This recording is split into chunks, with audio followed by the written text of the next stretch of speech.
what is this podcast about? It probably would help if you don't chew into the mic. My name is Libby. My name is Luke. In this new episode. This new season. And we are going to be focusing completely on weddings. We are, in fact, the wedding pirates. There's no other podcast like this. I've looked. I've checked. And we have a cat. Her name is Stella. We want to share all the secrets when it comes to weddings. The one where we talk. Wedding edition.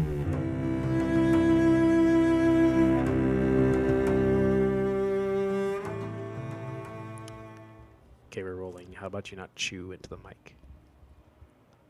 Probably best. But I'm eating lunch. It's kind of funny because that is the intro of this podcast.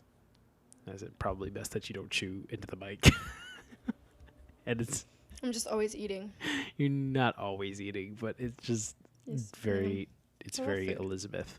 You know that guy? Remember that guy that was trending on Vine? Elizabeth. Mm-hmm. Remember that one? Yeah. Yeah, that's what I think of with you. But cool. That's what I think of with me too. Lucas! We're just... Wait, what are we talking about today? Today we are going to talk about, because we have a transition in our life. Yeah. And that Are we talking about that transition? Well, we're talking about that transition because it has a lot to do with how you operate as a vendor, how you operate as a service, and a business has a lot to do with your location. What are you operating out of?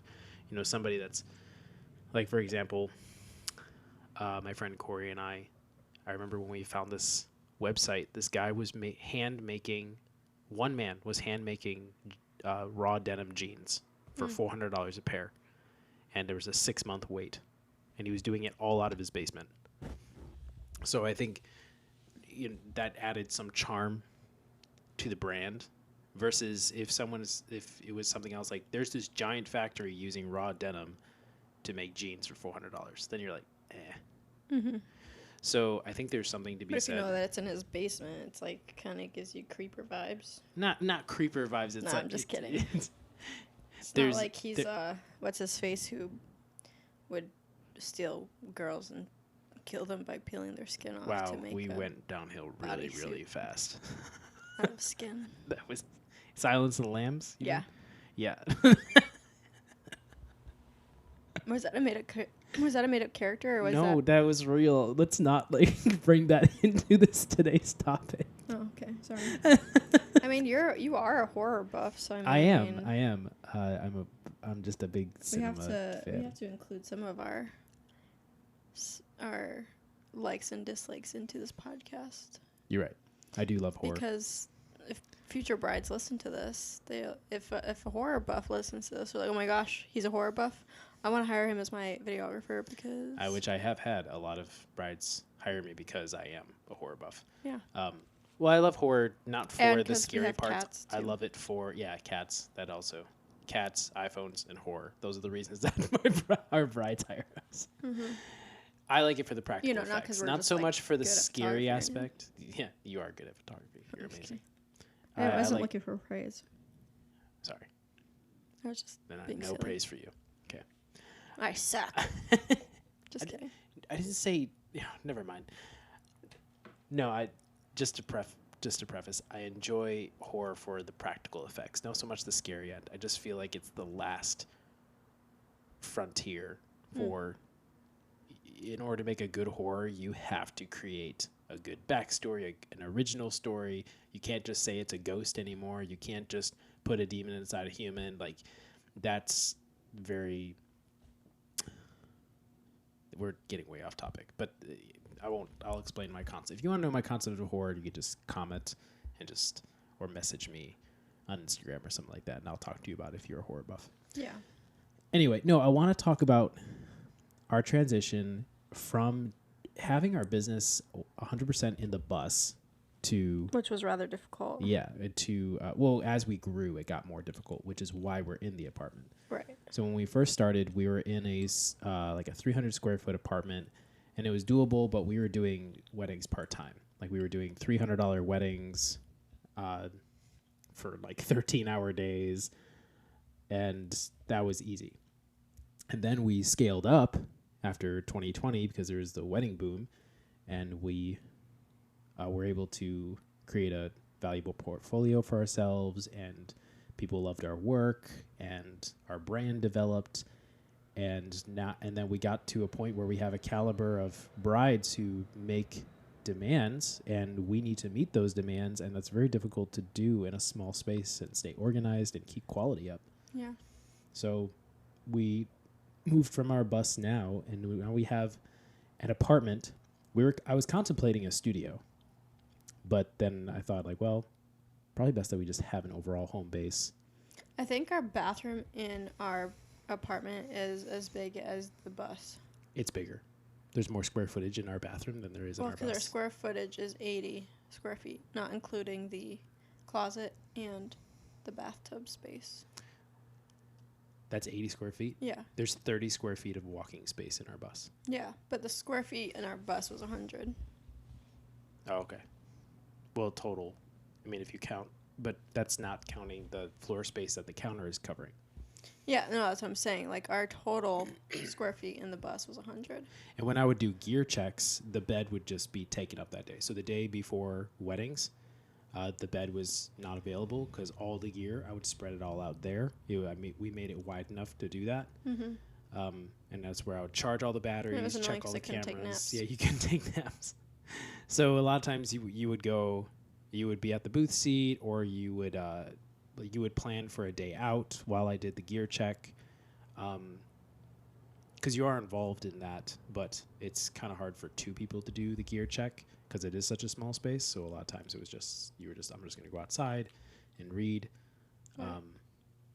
Or you would be editing at the table, or you would go and edit at a library or something like that. With this, I have so much space. We have a gear bar. Like, we literally bought a piece of furniture to keep all of our gear in, all of our lenses, all of our camera bodies and bags, and I'm able to do gear checks on the ground and organize everything, and everything goes back into its place. It's just so nice. And it's still kind of spilling over. We still don't have, like, all of our stuff put away into the gear bar, so. Yeah, bags are the hardest thing. Yeah, like our suitcase that carries a lot of our stuff. Yeah. But we could probably put that suitcase in a closet. Probably. But these are things that we're going to have to figure out. We have to figure out how to use space. Yeah, it's been nice. Yeah, so our one bedroom, so the master bedroom in this apartment is a ginormous space. Yeah, 3 big windows. It's an old Civil War house. Yeah, we live on a 3rd floor of an old Civil War house. So the master bedroom, it could be our bedroom, but it's so much nice space, and it's really well lit. And so we just made this our, like, studio and entertainment entertainment center. So we have, like, our huge couch that takes up literally one side of the room in here, and then we have our coffee table, and we have our entertainment console with our TV up on the wall.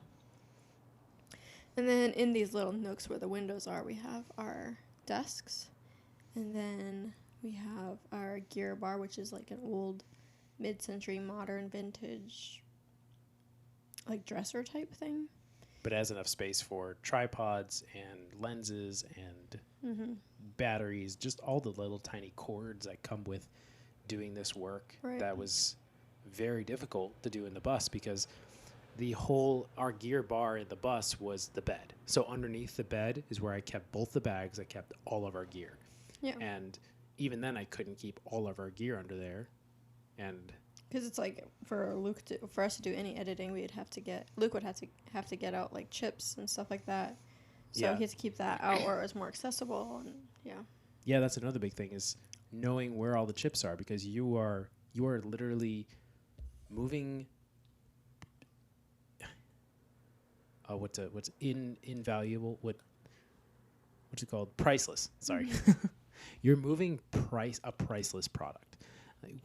It's not just memories. It's not just here's your highlight. Oh wow, that's so nice. And I know that today the wedding industry is oversaturated with templates and presets, and it's very easy to get lazy as a wedding vendor and not be original anymore. But when you're dealing with memories that are just absolutely priceless, it doesn't matter what happens in the day, what goes wrong, what goes right. The point is that that day happens once. There's something to be said for that we are trusted with that.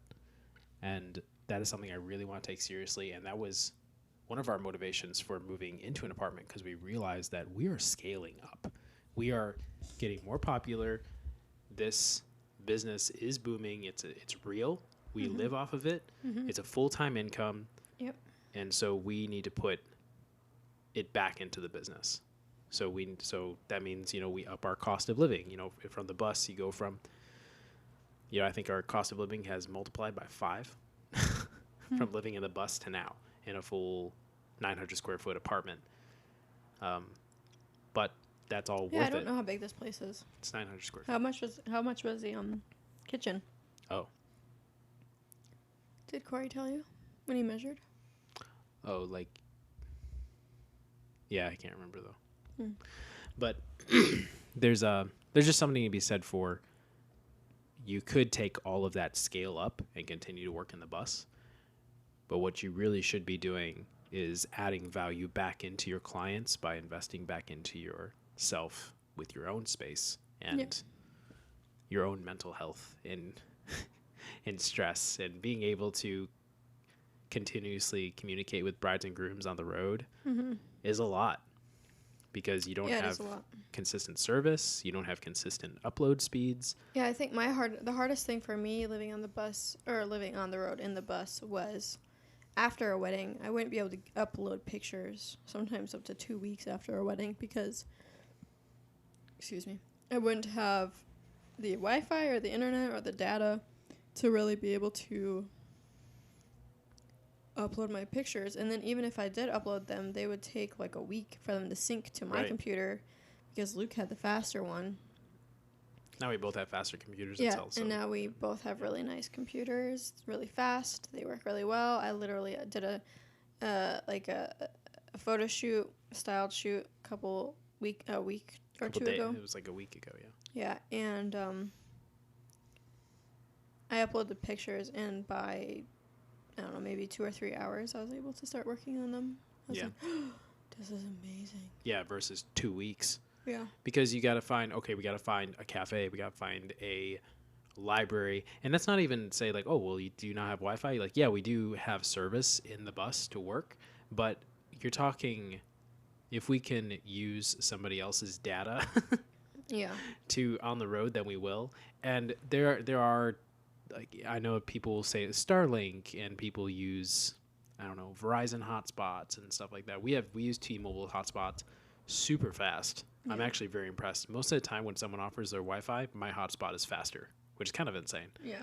But that's still a lot of data to be using. And even if you have 100 gigs of data per month, when you're doing 5 weddings per month, you're talking probably close to 800 gigs, maybe a terabyte. We're not doing 5 weddings per month every month. Yeah, probably like 3 at this point, 2 to 3 per month. 2 to 3 per month, but our busiest month usually is like 1 month a year, and it's usually 5 or 6 Yeah, weddings. where you have like 2 double headers, and then you're on every single weekend. Yeah, that's our August this year. Yeah, we also, as a result of moving and making sure that we maintain quality, we lowered the amount of brides and grooms that we accept per year. So we still get inquiries for, usually we're fully booked by Thanksgiving. That's for the following year. That's pretty normal. But I will still get inquiries for that following year, all the way up until March of the next year. And I have to say, no, I can't, because I know what it's like to do 50 weddings a year, and I have no desire to do that full time. I don't care how much money you pay me. My mental health is priceless. Also, too, like, once you start doing a lot more weddings a year, that thing is falling off the wall, babe. Oh, dear.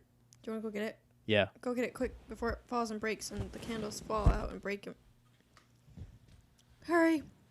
I thought it looked a little strange. I was like, did we put that up crooked? And I was getting really, really sad. You can either just take it off the wall completely and we'll reattach it later. Because I don't think it's going to stay up there by itself. So we put up these sconces on our wall, and on one side, there's a stud there for the nail to go into, and it's staying there really well. And on the other side, there's literally just drywall. So we had to tape it up there with some really heavy-duty tape, and it was definitely sliding down the wall slowly. This is what I love about our podcast. We don't edit it. We don't. Well, I edit some of it if I need to. Mm-hmm. But if we go way off tangent, and it's just kind of ridiculous. Yeah. Yeah, no, so I'm really enjoying this editing space. I mean, and it's also really nice to just come back from a really late night doing a wedding and just like fall into your bed and not have to make it before you have to go to bed. And it's like the little things in life. You can go use a real toilet if you really want to shower after a wedding. I can. So it's like, I mean, we haven't done a wedding in this apartment yet. Our first wedding is in 2 days. For the season. For the season, yeah. I said that to someone the other day when I was dancing. I was like, yeah, our first wedding is this Saturday. And he's like, what? I was like, yeah, our first wedding. I mean, our first wedding of the season. Yeah. He's like, oh, yeah, I was so confused because I thought you'd been doing this for a while. I was like, yeah, we have been doing this for a while. It's just the first wedding of our season, of the wedding season, is this Saturday. And so he was like, oh, yeah, okay, that makes sense. He's like, have you been lying to us this entire time? No, I was like, no. Yeah. And also this year is going to be in and out of the bus too, so it's going to be kind of a transition. We've had all of April to basically get our space together and go shopping for furniture because we basically have no furniture. We got some furniture from your parents, and my mom's coming today actually. Yeah, she's showing up today in 4 hours. And so we've just really had this entire month to decompress, I feel like. What else was I going to say? But the rest of the year, we're going to be in and out of Smalls. So May, we're in Smalls all the month of May, and I would have to look at our calendar, and then we're back here for the following month, and then we're back again, and we're kind of back and forth. Yeah, all so year. we're still traveling this year for some weddings in Wisconsin. And then next year, we're going to be solely focusing on Pennsylvania and the surrounding states. Oh, excuse me. I was meaning to not burp into the mic, and it just came sooner than I was expecting. And louder. So we have weddings this year in Wisconsin, New York, Pennsylvania, Maryland. Yeah, we're down. So the goal is to keep our weddings Maryland, Pennsylvania, New York. And New Jersey. If we need to go into New Jersey, we will, but I'm not going to force it. I mean, New Jersey isn't that great of a state. Sorry, New Jerseyans. Yeah, sorry. I haven't had great experiences in New Jersey. I have yet to have a good experience. So if you want to show us a good experience, hire us for your wedding and prove us wrong. Yeah. But I'm very excited for this space. I'm very excited to edit in this space. I'm very excited to be able to do gear checks in this space. I'm also excited to not have as much stuff in the bus because we can actually just pack the bus for work trips. And there's never any doubt where our stuff is. So we can do a checklist and bring our stuff as if we're going on a trip. Right. It has its pros and cons because we won't always have all of our stuff with us. Yeah. So you're not prepared for everything all the time. It's because, you're basically packing a car to go on a work trip. Yeah. But at the same time, we have a home base, and we have an OK Google. And we have an OK Google. OK Google, tell us a joke. No, don't. What kinds of cars? Are you serious right now? Nobody's gonna hear that. Okay, well, I just told a joke, and if I could have heard it when you weren't talking, I would have been able to tell a joke. Something about a car. Yeah. But it's nice because, all these gadgets. Your dad is moving to Portugal, retiring in Portugal. Mm-hmm. So he's given us basically all of the gadgets that he's collected over the past few years. Yeah, I got a really sick film camera that still works from him, and it's really good in shape, and it's a really nice film camera. It's like one of the best on the market. Yeah, and it's nice too. That has what's it called? Sentimental value too. Yeah, That's it's like- functional. It's like, that's a nice gift.